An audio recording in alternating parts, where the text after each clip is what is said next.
Hi, I'm Daniel Torres-Dwyer and welcome to the Lead and Thrive podcast. E-commerce, DTC, and new routes to market were on an unstoppable growth path that only accelerated with COVID-19. But building this type of capability is not as easy as meets the eye. Building a solid business case, influencing internally to find resources, and finally, executing and finding a fit with the traditional business model. To understand this challenge better, we've invited Matthew Dean, Senior Vice President of e-commerce at Hugo Boss. Also, I have the pleasure to be joined by a co-host today, Efrain Rosario.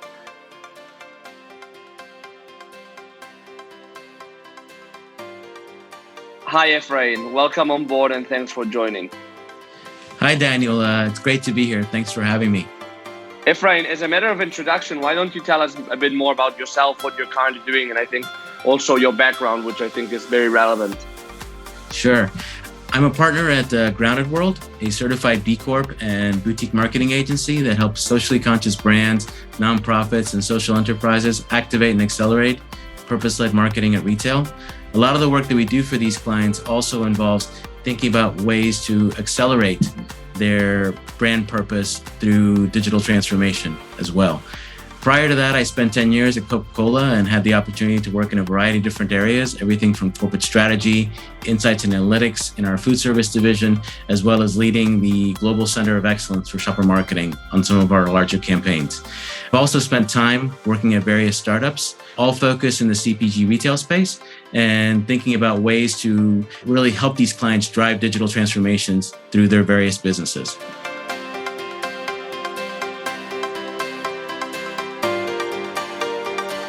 Hi, Matthew. Welcome to the show. How are you? Hi, great. Daniel, thanks for having me. It's a pleasure. So where are you right now? Are you in Metzingen or? I'm in, they call it Lower Bavaria, so Niederbayern, near Munich today. Near Munich, okay. At my home, yeah. Okay. How are things in Germany? Is it warm like here? We have like 30 degrees already, so. It's warmer here, if you can believe it or not. It's 32 degrees here today. No, you're It's kidding. Very unusual to be that warm, yeah. I think we have a mini heat wave all across Europe right now, so I think we're all benefiting from that because also similar weather to what we're having here in Paris. Yeah, it's warm. It's a warm day, but it's nice. It was a very cold spring, so it's kind of a good change to have.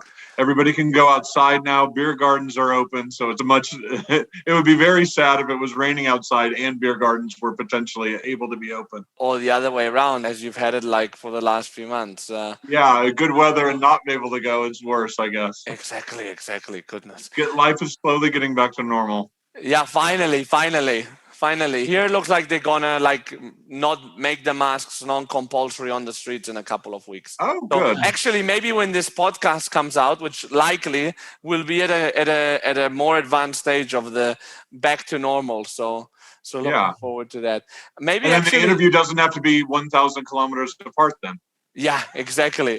Maybe we can do it face to face sooner rather than later, which would be because now we have like a kind of practically perfect triangle of Paris, Munich, Barcelona, right? Of 1,500 kilometers. But Matthew, actually, the listeners will probably be able to tell from your accent that you're not German. I am not. I'm not either, actually. A lot of people think I'm German because of my accent. But maybe you can give the audience and also us a bit of the idea of how you got to Germany and to Hugo Boss. Sure. What's been your journey there? Yeah, absolutely. So I am American and I've worked my entire career in e-commerce. So more than 25 years, ever since there's been e-commerce. And I started doing that in the US first for technology companies. So Dell Computer was my first job really doing something with e-commerce in marketing and kind of the analytical area. And then later worked for a couple other companies and then for Amazon, who's kind of the leader in e-commerce and the motherland of e-commerce on some level. And I was there for 8.5 years. In the middle of my career there, they moved me I had the chance to move to Germany, which I did do, to launch a new category or to help launch a newly launched category. And then later I was running the entire apparel and luggage business for Europe for Amazon Fashion, running the 5 different countries based initially out of Luxembourg, but then later out of Munich again. And then for the last 3 years, I've been at Hugo Boss running their global e-commerce team, which includes everything related to our own web shop and then all of our partner businesses like that we have online, such as, say, Zalando, Amazon, and other kind of partners like that on a worldwide basis. So, Matthew, as somebody who has lived in Germany, I spent 5 years of my childhood living just outside of Frankfurt. I'm curious to understand, having worked in both Germany and other European countries, and then previously in your career in the US, can you talk a little bit about just some of those cultural differences and just, what you observed and what's been your biggest takeaway in terms of like how they're similar and how they're different? There's lots of things that are similar, especially similar to, say, the culture at Amazon, which was very process and fact oriented. And German companies tend to be like that as well, very process oriented. You have to follow this structure. You are typically very hierarchical focused. That's different for me, where it used to be at other companies, especially American companies, you're able to pretty much go directly to the boss and say, here's a problem. I've talked to my boss about it, but I think you should be aware of it. At a typical German company, this is not the normal way. I have seen changes at Hugo Boss where that's happening a lot more, where we're not hiding behind trying to slow things down by making people follow the hierarchy to get things through. It's also something that, as being an e-commerce, it's typically a matrix managed organization. It typically doesn't follow the normal German structure, which would break if you had to, from a matrix management organization, if you had to go to every single boss in every single area to get something done, it would take too long. And with e-commerce, it's all about speed and flexibility. And that means getting stuff done fast. And that usually means breaking the hierarchical process to make it happen. Yeah. But to do that, you have to be careful, because I think you can do that in a nice way and you can do it in a mean way, which the mean way is just, I need this for my area. My channel is important. You need to support me. That doesn't work in a German company. It's like anywhere, really. Even American companies had this. It's better to develop a relationship with the leader of that area. Let them know you're going to be doing it. Let them know you're going to be kind of breaking some stuff to go faster. But you'll let them know what you're doing so that they're not blindsided by it. It's a tricky part of it, but it's probably one of the critical areas. It's maybe less about the pure culture and really more about the area of the company, the department. And I think American companies have been used to e-commerce for longer than German companies have. And so maybe they're embracing that a little bit longer.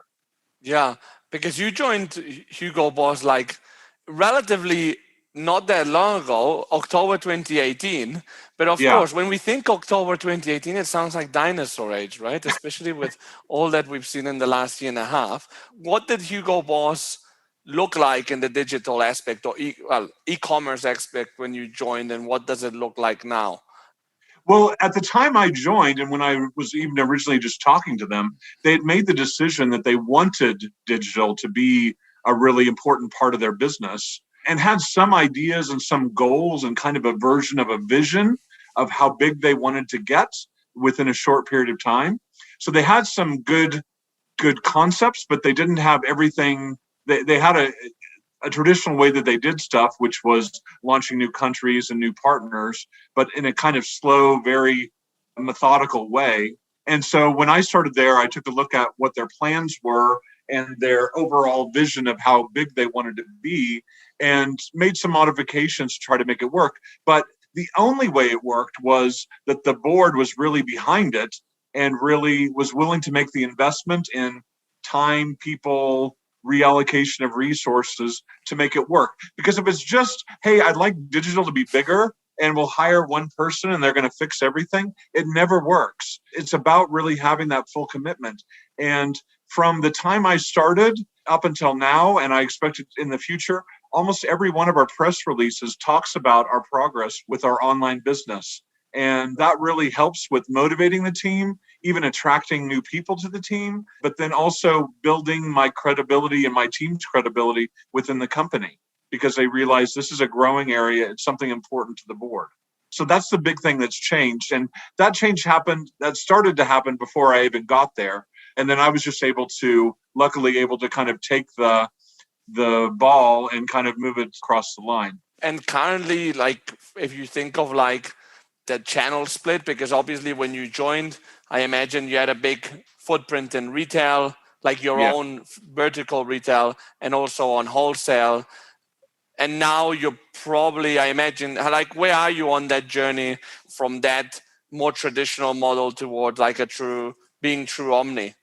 Yeah. So the plan in 2018 when I started was to do 100 million in sales for online on a worldwide basis, which would have been around 4% of sales overall for the company. The last year, which is the last year we've reported full earnings numbers, we did around 230 to 250 million in overall sales, and it made up nearly 10% of our sales. So that's within 2 full calendar years. Our goal is, the vision that was presented in 2018 was for us to hit 400 million by next year, 2022. And it looks like we'll hit that easily and maybe even early. So I think you know that I work, apart from doing a lot of work around fashion retail, I also do a lot of work in CPG. And I think that they're at a much more premature stage, when it comes to becoming omni. Of course, then there's the larger question of like, is that an industry that can become omni? Because it's obviously smaller products, less value, less margin. But I think it would be interesting for that part of the audience to hear, and even people in retail, going into a company that was brick and mortar based, how were you able to like come up internally with the resources to actually build a compelling online business? Because obviously you can't do that without influencing. Yeah, so like I said before, the board kind of had some idea about allocating some resources to us. So that part was good. But in the end, the important thing was prioritization, because to really get buy-in from other teams, you needed to prove success, because everybody was skeptical. Hey, we've tried to grow this before and it didn't really grow that much, or we've tried different things, some of which worked and some didn't. You have to build that track record of success. Otherwise, people aren't going to believe and support you. And so we really focused on our own team first, prioritizing the things that we had with the things that we knew would be the quickest wins. The typical American phrase, the low-hanging fruit. Yeah. And we think we did that pretty well, but you can never really know. But we did see success right away with seeing some, supporting different sales periods, adding exclusive products, and starting to add new countries and new partners. All of these things worked. It seemed like at first almost everything was successful to some extent. And that allowed us to go get more resources, because then we were, frequently with matrix managed stuff, you're borrowing resources from other teams, and they want to jump on the bandwagon if they realize that your area is successful. And I wanted them to kind of be a part of that success too. I wanted them to see, the impact from finance, from legal, from other areas was having a positive benefit on our channel. Yeah. And it does have a positive impact. It makes a big difference as to how fast you can move, because if it takes forever to get your contract signed with a new partner, then how flexible and fast are you really? Yeah. So I did want to ask a question, kind of going back to your point, Daniel, around, like you said, if we compare fashion retail to some of the other CPG categories, Matthew, it's great to hear that you guys have been able to, accelerate sales through the digital channel as fast as you have. I think there's a lot of companies that, aren't moving quite as fast. And because of that, a lot of times they have to demonstrate non-financial value that they can deliver to the organization. It sounds like you said you guys were able to hit the ground running and, be able to show your worth pretty early on. But I'm just curious, it's like within Hugo Boss, in terms of like, for example, like selling in and like you said, rallying support from some of these other groups. Do you have any examples that you can refer back to in terms of your journey at Hugo Boss, where you've been able to show people, for example, like the data that we can have available and the things that we can do with that data as another? You're exactly right. It's the analysis of your data that makes all of the difference. And while we were only 4% of the total, when we dug into the detail of it, there were certain areas that we were much more successful. And these tended to be things that we were not doing, that we were underdeveloped on in our wholesale channel or in our retail channel. So it's like we have 2 brands. We have Hugo and we have Boss. Hugo, we have far fewer stores and it's far less distributed, but it was doing much better online. Same thing with women's wear. We have a lot less distribution points for women's wear in the physical world, but in our online space, we were doing a much better job. So we were able to take that information to be like, hey, maybe our success points for online is less about having the exact same items that we have in the store and just presenting it in our online shop, although we still do that and we always have. But we were pushing that really hard.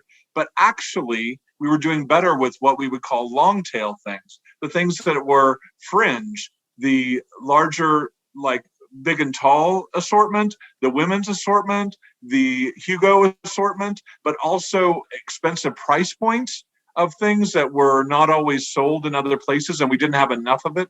And that would be things like we have a runway collection that we don't have enough of the units to put it in our Champs-Élysées store. We only made 3 of each size. So we're of course selling it online, but they're expensive, like 2 or 3 times the normal price of something similar. And it was selling out all the time. So it was this realization that the long tail really worked. And then we used the items that were overlapping with the stores as kind of an advertisement, either to push people into the store or to buy directly from us. And I think the analysis piece is important. And there's even a deeper level one when you talk about CRM as well, understanding the customer behavior. And especially with COVID, where we've seen people that were used to be only shopping at the store because we have a very high level of support at the store and service at the store. And then people weren't really able to shop there. And those were loyal customers that enjoy our brand. We didn't do it, but the situation forced them to buy online. And so we had to make sure we had a good experience for them as well. But we were able to watch that tracking of those customers going from mostly shopping offline to mostly shopping online. And it's been a fascinating thing. And now we're just now learning, because we're coming out of it, what should we do to actively market to them? Should we encourage them to go to the store? Should we encourage them to shop online? Do you just let them do what is natural to them at this point? I think it's all to be determined. And the data will show us what's the right way to go.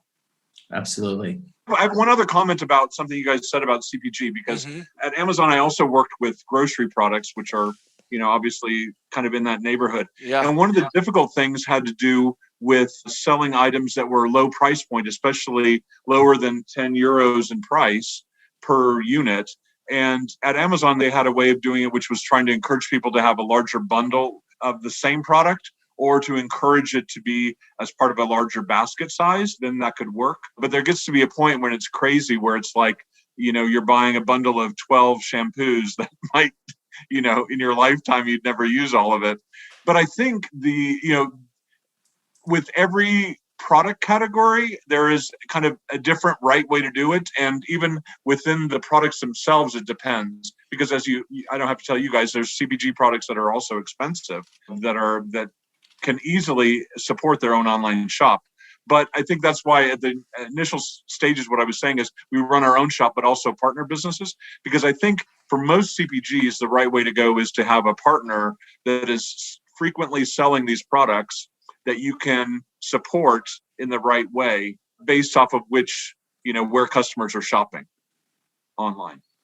Yeah, no, absolutely. I mean, I think when there's ever been a debate in CPG of like, should we do direct to consumer? Should we partner better with our customers that are doing online?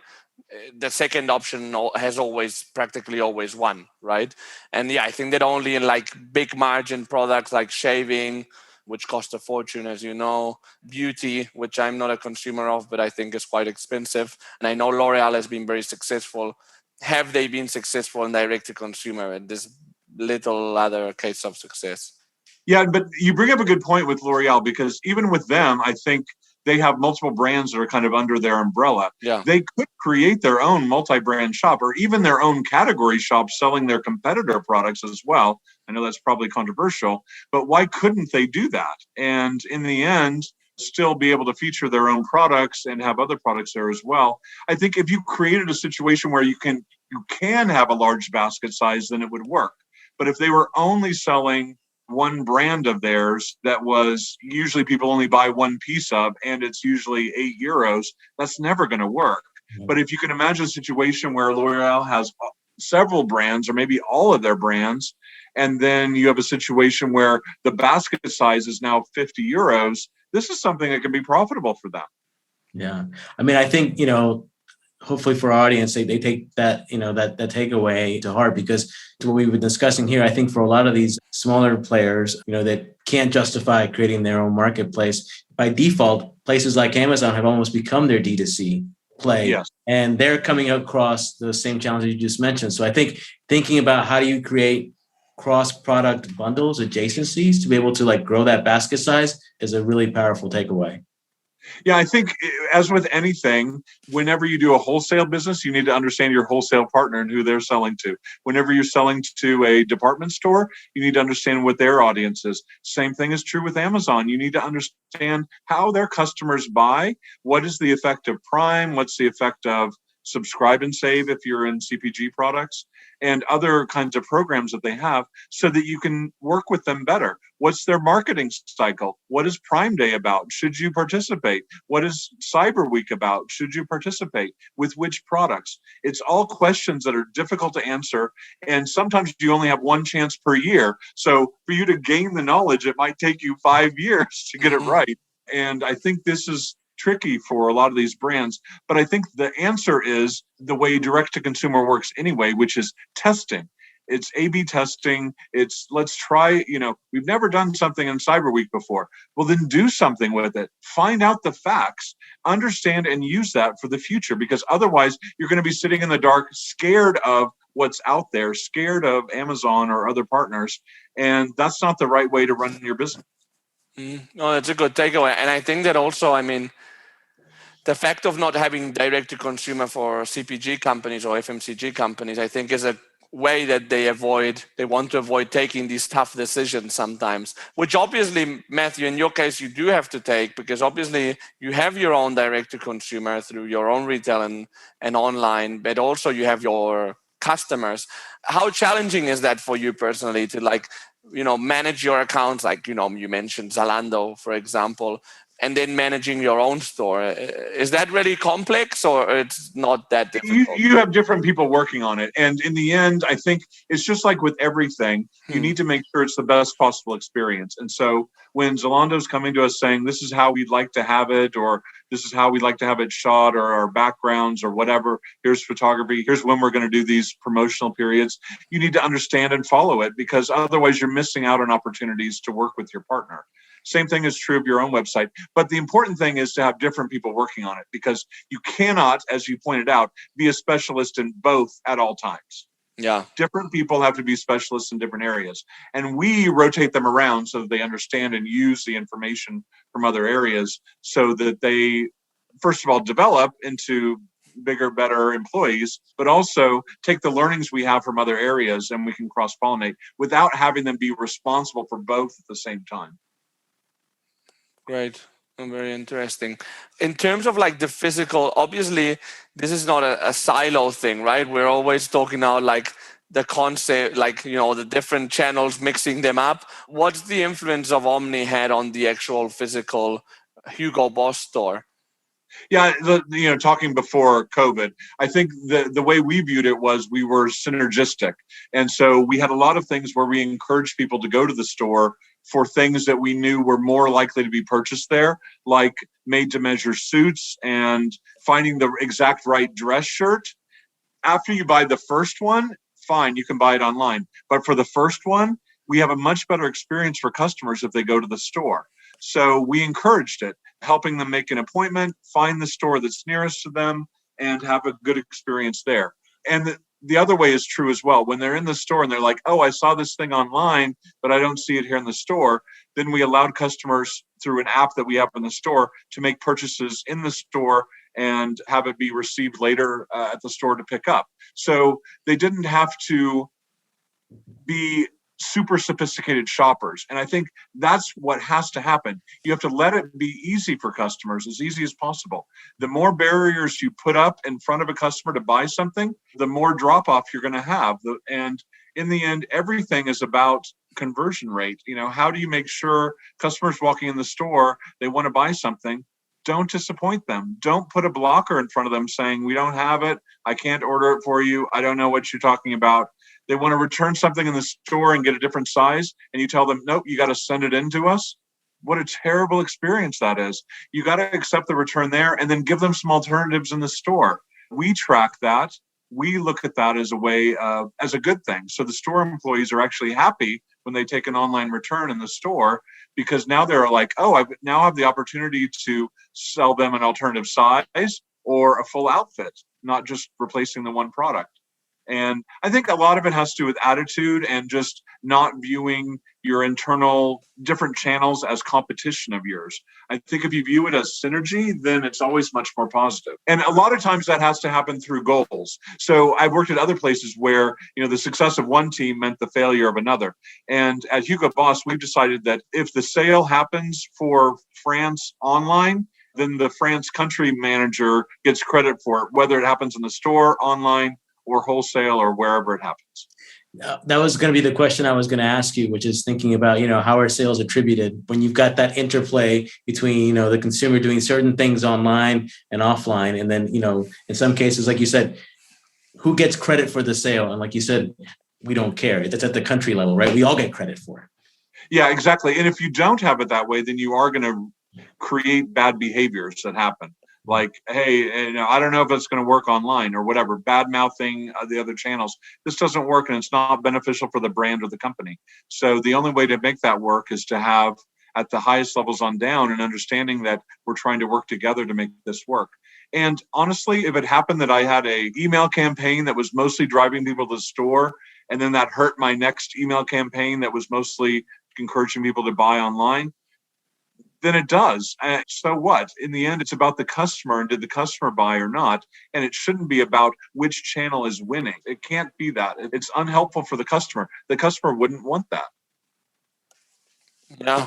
I think this is a very good sentence to because we always hear about customer centricity, but I think you synthesize this super well here, right? That it's not like who's winning internally in the company, but it's actually what does the customer want, and let's play by that rule, no?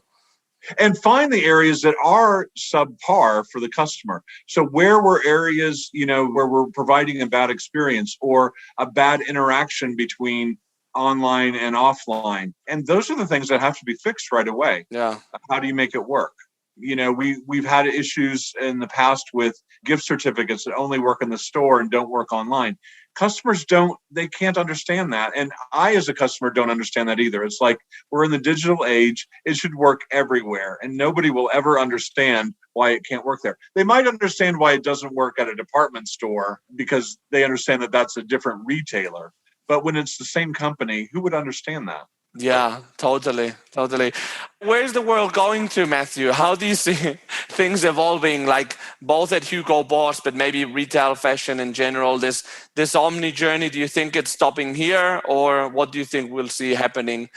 Goodness, I was going to say the next 5 years, but after the last few months we've had, I don't know, in the next years, let's say. We've already jumped 5 years in the last year. Yeah. So I think it's difficult to say, but I think the expectation and the synergy between offline and online, I think it will continue. I think I could see a situation where somebody walks into a store or walks near a store and we're letting them know that they bought a pair of our main jeans last year in a light gray, and now we have it available in their size in the store that they're walking by in a dark blue. I think that kind of useful marketing information and useful location information and customer information, size information, order history, melding together and turning into one great thing. I mean, to go super crazy, you could have something where it also has an avatar showing you with the shirt you bought and the new pants that we're recommending for you.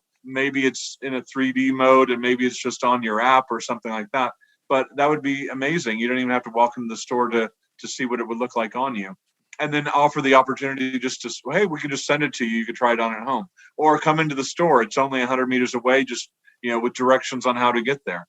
And I think that could be amazing. I think the stores will continue to be important. I've had some people ask me, do you think stores go away because online is working so well? I think customers, especially, it depends on the product, but I think with fashion, so much has to do with the fit, the feel, how it feels on you, how you feel in it.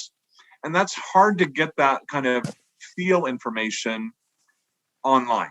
Yeah. I think we should be trying harder to make that happen with good 3D images, with, what's the weight of the fabric, how does it flow, that kind of stuff we need to figure out from a technology standpoint, how we put that in there. But I think that can and will happen in the future. And that's, I think, part of it. But I think there's also a whole operational piece of, hey, we have, letting people know about new sales, letting people know about things that are back in stock that they looked for, they searched for this before, and now it's back in stock.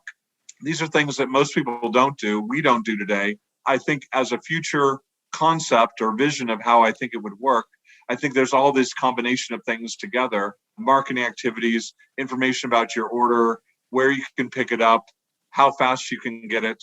I think that would be a really cool thing. And I go back to a statement you made earlier, which is talking about, that we're all in this process of figuring out how consumer behavior is going to evolve post-pandemic, right? So I think, we can all speculate in terms like, for example, how much is ultimately of that online traffic is going to go back to offline, to physical stores. And some of that will happen, but how people shop and how people buy is ultimately going to evolve. And I think, like you said, it's about getting a better sense of that and then figuring that out and giving them the solutions to be able to make it a great experience. Yeah. And also just to make sure, okay, if you assume that people are going to go from shopping online to mostly shopping in the store again, that's fine. But if that means that you're going to stop developing stuff for online, then it's going to be a self-fulfilling prophecy, because now you're basically saying, oh, we tried our best. Now we're going to go do, renovate all of our stores to be, pink instead of gray. And that's going to cost this much money. So we're going to take that away from online development activities. Yeah, you're going to see something worse happen online. So I think as long as the concept is still, we're going to continue developing in all areas and try to improve the experience that customers have either online or in stores or omnichannel, then I think that's a healthy way of looking at it. But everything related to direct marketing, and online, let's face it, is the ultimate direct marketing, is about testing and letting customers decide with their pocketbook and with their clicks and actions that they do. And then reading it. We as a retailer need to take a look at the information and understand what customers are telling us in that conversation of clicks and buying things, so that we understand and can use that to help them in the future. This was Hugo Boss's Matthew Dean. Thanks for joining the show. Hope you found it insightful and interesting. I certainly did, and look forward to seeing you again in the next episode of the show. As always, feel free to contact me if you have any suggestions, recommendations, or feedback you would like to share. Have a great day.